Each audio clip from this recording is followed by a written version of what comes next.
those were the highlights.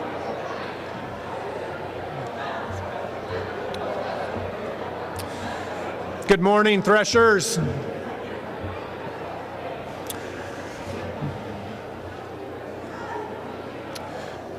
Please take your seats.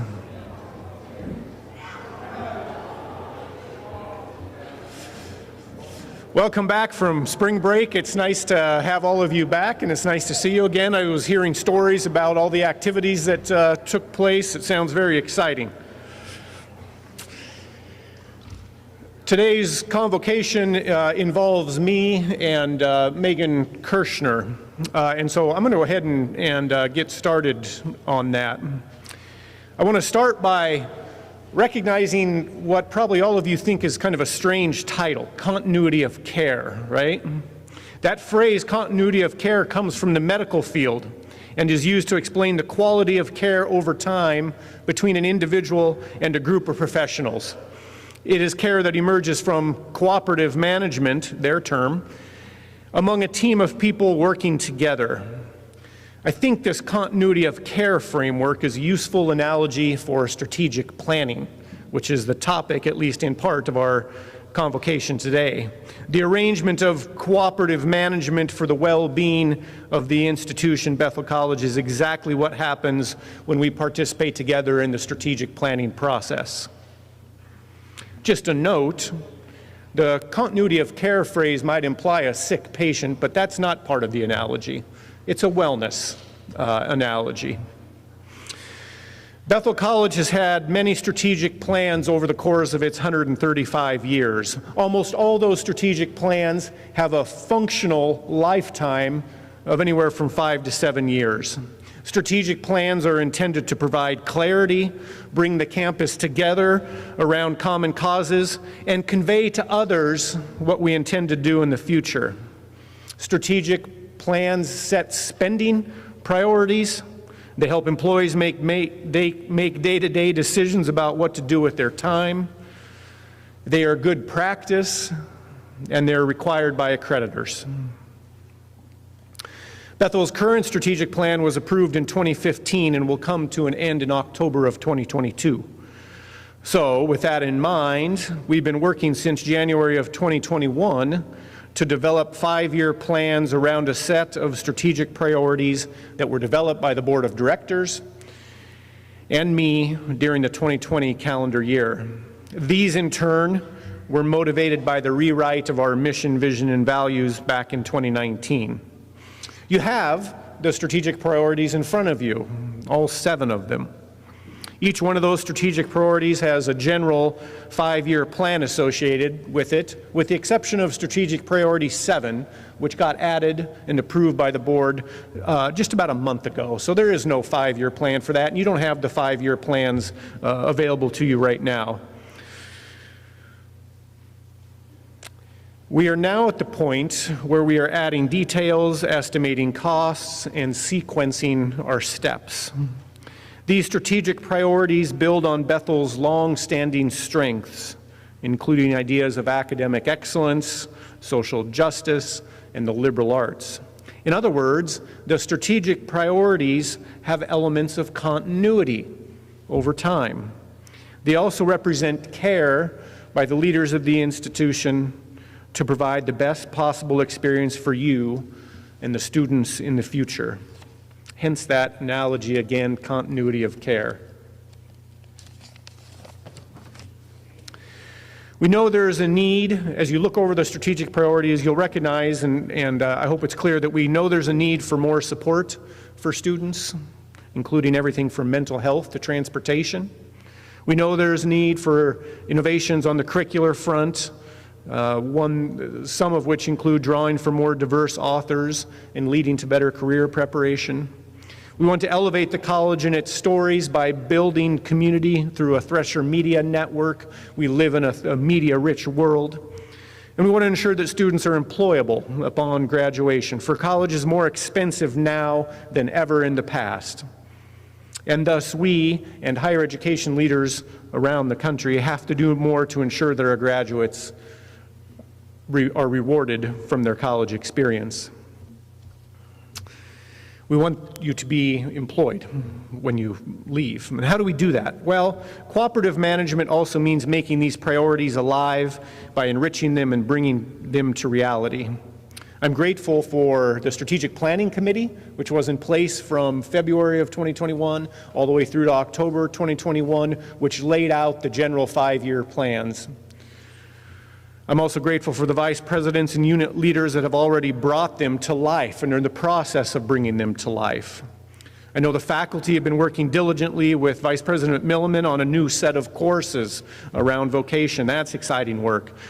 Maintenance has already started on many of the first-year goals in Strategic Priority 4, real estate and infrastructure. And the first-year goal is to make the campus safer and more accessible, which is why you've probably noticed 3 new light poles that have come up in the last couple months, especially around Workentine Court. 2 new talkaphone towers are on the way. They'll be installed later this month. And lights wall-mounted lights over in the mods. You've also probably haven't seen that our entire 911 system has been brought up to compliance. So anytime there's a 911 call, it goes directly where it should. I appreciate that the jobs in athletics have been identified and described and mounted into our Handshake system, which Megan will tell you about here momentarily, and that have been organized to support the Work College strategic priority. There are other developments that have already happened and will be happening in the future that time constraints prevent me from mentioning. Nevertheless, I want your input and suggestions as we go through this critical phase. So we have open forums scheduled for later this week. They're up here. Hopefully you can read them. Tuesday, March 15th, 1 to 2 in the WAC Atrium. Wednesday, March 16th, 9 a.m. to 12 p.m., Mance Library Lounge. And Wednesday, March 16th, 1 to 3 in the Mance Library Lounge. Those are come-and-go events. I will be there. The strategic priority leaders will be there. And please stop by and talk or come by and say hello. I think we're going to have some snacks there, and so we're interested in hearing whatever you have to say. Well, today's convocation focuses on one strategic priority specifically, and that's strategic priority 1, which reads becoming a federally designated work college. There are specific requirements for making that happen, including that all residential students have a job of at least 5 hours a week. But the broader goal of this strategic priority is to bring our campus together around the reality of employment and careers. Although it's often left unsaid, the core promise here at Bethel College and the entire American higher education system is a pathway to a meaningful career. Everybody goes to college to find a career and to develop their skills and get a job eventually. Along the way, you have fun, sing in the concert choir, play a sport, make good friends, learn about yourself, learn a language. Here at Bethel, unlike other schools, you can do all those things and eventually cross the stage at commencement knowing more about your faith. That's the faith formation commitment, how to write, talk, and think clearly through the liberal arts, and how to sustain your career. Faith formation, the liberal arts, career pathways, a three-legged stool for a good and meaningful life. We've been using a specific word, vocation, to describe what we are pursuing in this strategic priority. Vocation is when the world's greatest needs meets your greatest desires. And there's a meshing that leads to an elevated sense of purpose, a human flourishing. You're in the zone, if you want to think of it that way. Everything comes together and aligns for you. That's what we want. That's what we're trying to achieve. But on to the Career Pathways program. Megan Kirshner has been the driving force behind the implementation of the Career Pathways program for the last 2.5 years. Megan graduated with a Bachelor of Art in Music from Bethel College in 2008, and then completed an MBA from Kansas Wesleyan University in 2017. She was recently recognized by the Wichita Business Journal as Women Who Lead in Higher Education in 2021. And she will complete at the end of this fiscal year the KICA Aspiring Campus Leaders Program. and she was mentored by Vice President Milliman during that time. Megan has other accomplishments as well. She started our human resources offices here at Bethel. She serves on the Newton Chamber of Commerce Board, and she's also a member of the Harvey County Human Resources cohort. On campus, and I know many of you know her, on campus she's also actively involved in the Eureka planning, the strategic planning committee, and Title IX. I'm pleased to announce today that beginning July 1st of 2022, Megan will take on a new role at Bethel as Dean of Vocational Development, the first such position in the college's history. So with that introduction, I'm going to turn it over to Megan. Please give her a round of applause.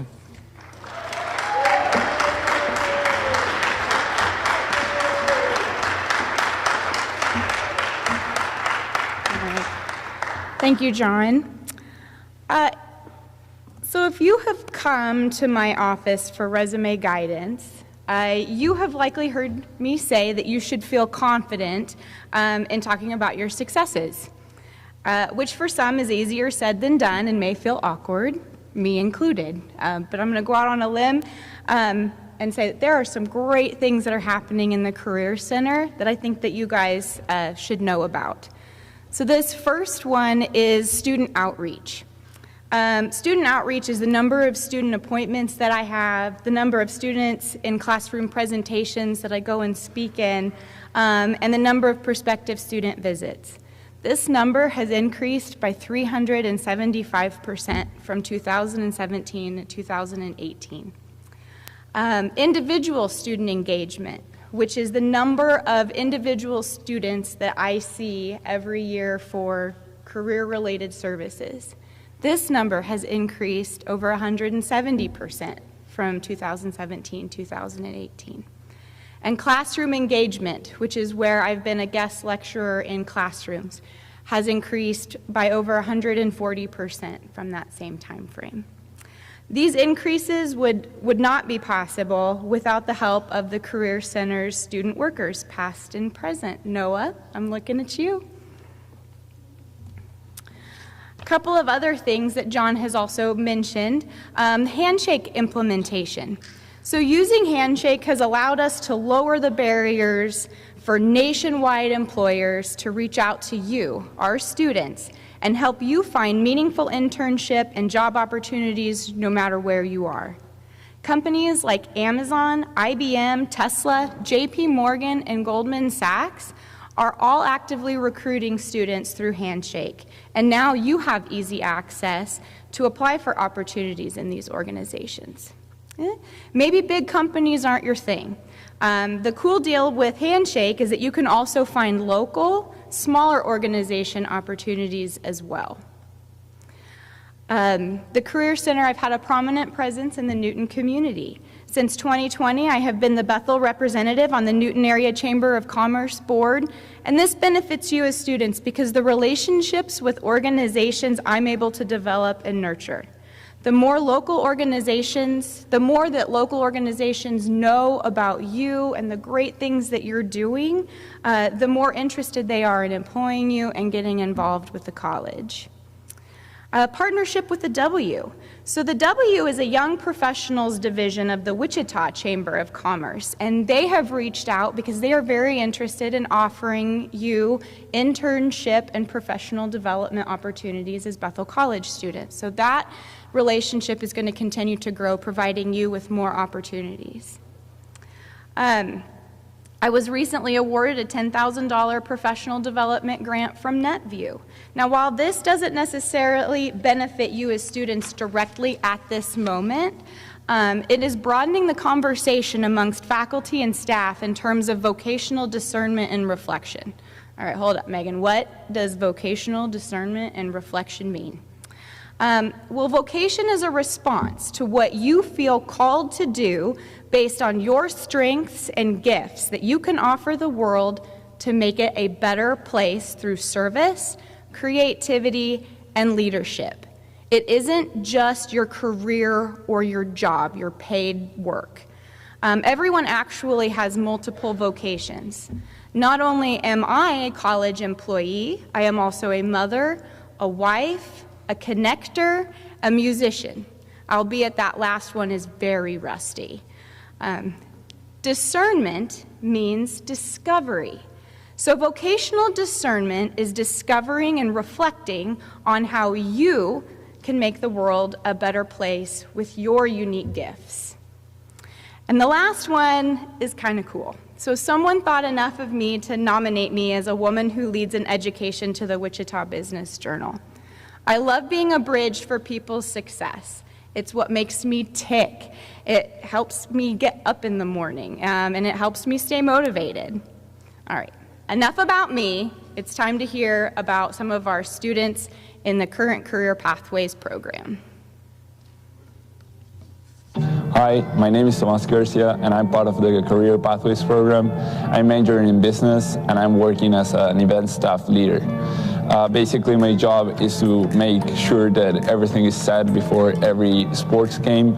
One of the challenges I have with this job is the people that work there. That it's a pretty short amount of people working there, and most of the times I have to go and make sure everything is right set to get going with the matches and stuff.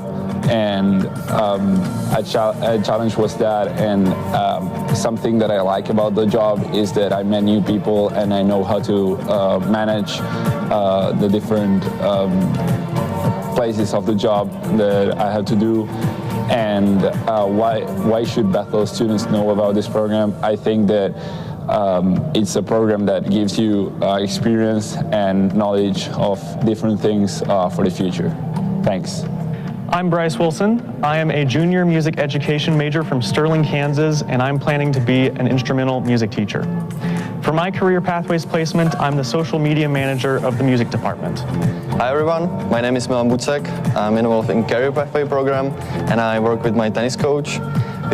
We plan practices, organize meetings, and discuss team strategy. We also repair windscreens and perform general court maintenance. Moreover, I have the opportunity to coach my teammates and give them advices and analyze the opponents. Another great opportunity is that I can see how recruitment looks, and I am able to be in contact with both coaches and recruits. So my name is Jensen Roth. I'm a senior from Abilene, Kansas, and I'm an elementary education major. So for my placement, I've been working with my second grade students, and I've been teaching lessons, grading work. I'm just really getting to know them, spend time with them. The challenging part has just been trying to figure out how to speak to them in a way that they can understand, and just working through a lot of different things with each other and learning how to just be kind humans. But I love it. It's been great. I would highly recommend this program. I've gotten a lot of good experience that is really going to help me as I move into the teaching field.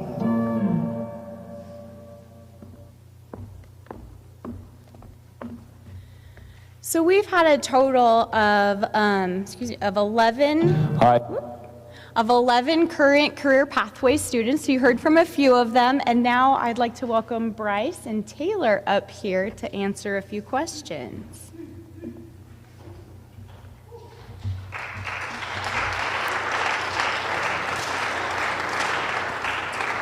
Okay, so if the two of you could state your name, your major, a career goal that you have, and where you are working in the Career Pathways program. Hey everyone, I'm Bryce Wilson. As you heard in the video, I am a junior music education major from Sterling, and I'm planning to be a junior high and high school band teacher. And for the Career Pathways program, I am the social media manager for the music department. Hey guys, my name is Taylor. I'm currently a junior biochemistry and molecular biology major. My plan is to become a physician's assistant after much more schooling. And my placement for Career Pathways is actually off campus, and I am working at the Kidron Bethel Retirement Village. Okay, so what are some things that you are doing in your work? So as the social media manager, social media pages that includes a Facebook page and an Instagram page and a YouTube channel. Basically, I run those, and most of the posts and videos that you'll see go up on those, I at least publish. There's some other people that make some of the posts. I also make a good chunk of the posts. These kind of posts include posting about upcoming music events to keep the community up to date on those. I'll also post pictures from recent music events, and I'll also make some posts about just special accomplishments in the Bethel music community, things that students are doing, things that alums are doing, and things that members of the faculty are doing. I also do some media creation, so I create some graphics for the events. I edit some videos. Those of you that were at Trey Gehring's senior recital, I edited together his clips of Jabba the Hutt. So that was a pretty fun project. So for my placement at Kidron, I'm working as a health screener. I know there are a couple of other students who work there doing that same thing as well. Basically, my job is to make sure that COVID and other kind of infectious, diseases that can be detected via fever are staying out and away from the vulnerable population that resides in Kidron Bethel. Basically, I work pretty early in the morning, so I get to catch the shift change between the RNs and the CNAs that are working. So I just screen employees as they walk in. I take their temperature, ask the typical COVID questions, and that's about it. I give the occasional COVID test, which is kind of cool, but that's about it. What part of this program has been particularly rewarding or beneficial, and why? So I've found this position very rewarding for a few reasons. One of them being that it allowed me and my supervisor to create a new position that really utilizes my skills and my gifts in media creation. So it's a great way to practice those skills and get better. Also, it's a great way to prepare for my future career. Like I said, I want to be a band teacher, and as far as I know, most schools don't have a social media specialist, let alone one just for the music department. So probably if I want my ensembles to have a social media presence, that's going to be on me. So it's great practice for when I take those responsibilities at a school. Something really rewarding that I get to see at my job, as I mentioned, I'm there pretty early. I'm there from 4:45 to 8 in the morning. So I get to watch the residents as they kind of walk out and walk to breakfast, and sometimes I get to have little conversations with them, and sometimes I have the same conversation every day, but that's okay. But it's just really nice to kind of get to talk to them and get to see them in the mornings. So that's my rewarding part. Okay. What do you think the students of Bethel College should know about this program? So, like I said, my position in this program is entirely new. So I think that's one important thing to know, is if there's not a position already on campus that really fits what you want your career pathway to be, it is possible to create a new position where there is a need. Also, another important thing to think about is if you're in a situation where you have campus jobs and all of that money is just going straight to paying for your school, you should really look at this program, because when you do the math, you're going to get paid over double minimum wage, and it goes straight to your student account, so not a bad deal. I think something else to know, while something can be created on campus, if you want to stay off campus, going off campus is also an option, which I didn't know whenever we first started.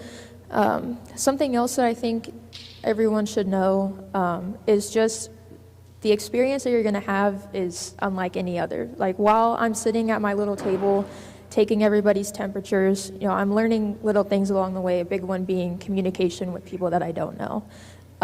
Which is something that's going to help you in any career that you decide to take. And you also have Megan on your side. She's going to make sure that you're taken care of all the time. So yeah, I would definitely recommend this program. All right, thank you guys very much.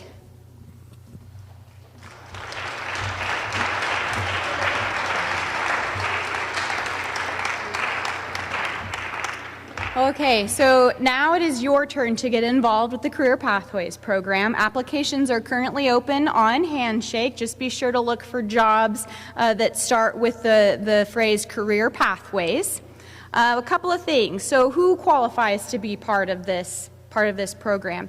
If you are a full-time, so enrolled in at least 12 credit hours and living on campus, you qualify to be part of this program. Also, something that Bryce alluded to, there is some money involved with this. So you will receive a grant for participating in the program, and there are two different options.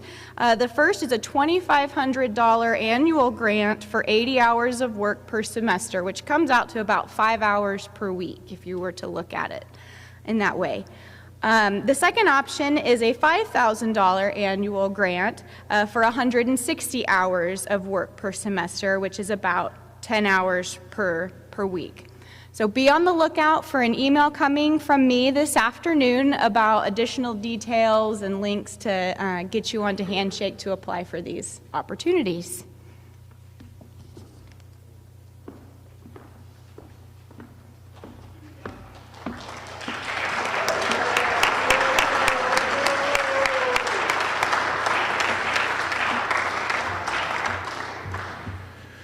Okay, we've arrived at the point of the program where it's time for questions.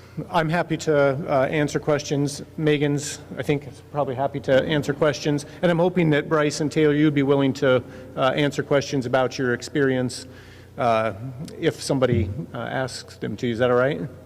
Okay, got the thumbs up. Microphones all around.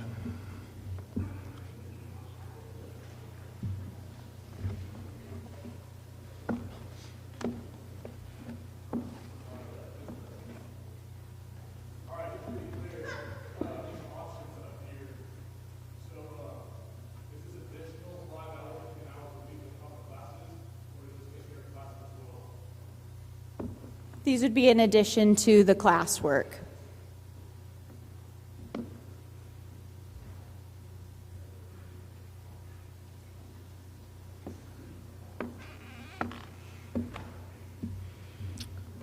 Other questions?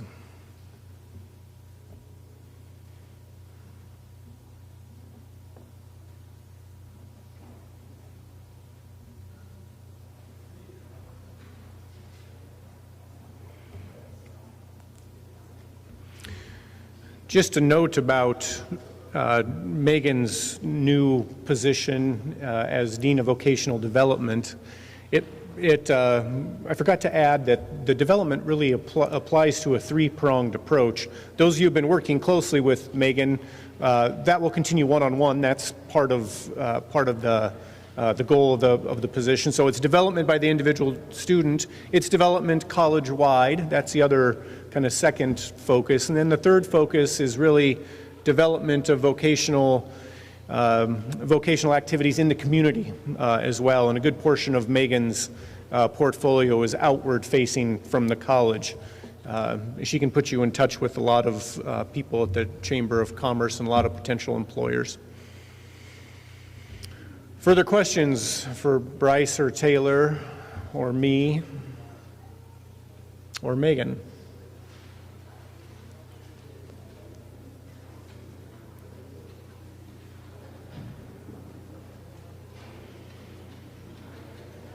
Okay, we hope to see you at some of the open forums.